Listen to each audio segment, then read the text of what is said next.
আজকে আমার ভীষণ খুশির দিন, কারণ এতদিন পরে আমার মায়ের সাথে দেখা হবে, দাদা বৌদি সবার সাথে দেখা হবে। এদিকে দেখো লাগেজ প্যাক তো আমি অলরেডি করে ফেলেছি, কিন্তু এদিকে গপুদের ভীষণ মন খারাপ, যেহেতু আমার এই গপু সোনাকে নিয়ে যাব। গপুর মন খারাপ ছিল, কিন্তু আমার মনে তো ভীষণ আনন্দ ছিল যে এতদিন পরে মাকে দেখব, কতদিন মাকে দেখিনি। দেখো গপু সোনাকে নিয়ে নিলাম, নিয়ে এবারে আমাদের তো লাগেজ প্যাক আমি করেই রেখেছি।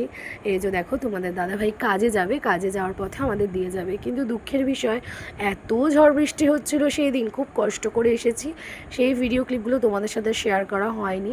চলে এসেছি বাড়িতে, দেখো সাথে গপু সোনাকেও নিয়ে এসেছি। আর এসে তো ভীষণ আনন্দ হয়েছে আমার, অনেক দিন পর মাকে, দাদাকে, সবাইকে দেখলাম, বৌদিকে। আর এই যে দেখো গপু সোনার একটু মনটা খারাপ, সব বন্ধুদের মাঝখান থেকে ওকে নিয়ে এলাম। যদিও বা মন খারাপ বেশিক্ষণ ছিল না, যেহেতু আমাদের হাবল দাদা যে ছিল। তারপরে দেখো জল জমে গেছে আমাদের এখানে, না একটু বৃষ্টি হলেই জল জমে যায়, কিন্তু একটা প্লাস পয়েন্ট আছে, সেটা হচ্ছে জল জমে গেলেও জলটা তাড়াতাড়ি নেমে যায়, যেহেতু আমাদের বাড়ির সামনে একটা বড় হাইড্রেন আছে। তারপরে মা পুজোটা দিয়ে নিল, আর এদিকে দেখো দাদা মানে ওর মামু ওর জন্য কি সুন্দর একটা বন্দুক এনেছে, তো ভীষণ হ্যাপি।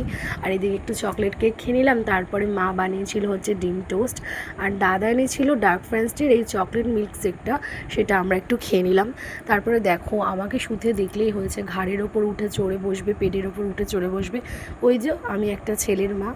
যাই হোক, তোমাদের তো বললামই, ও একা একা এখন খায়, আমাকে খাইয়ে দিতে হয় না, ওকে ওর দিদুন মেখে দিল, তারপরে ওকে একা একাই খেলো।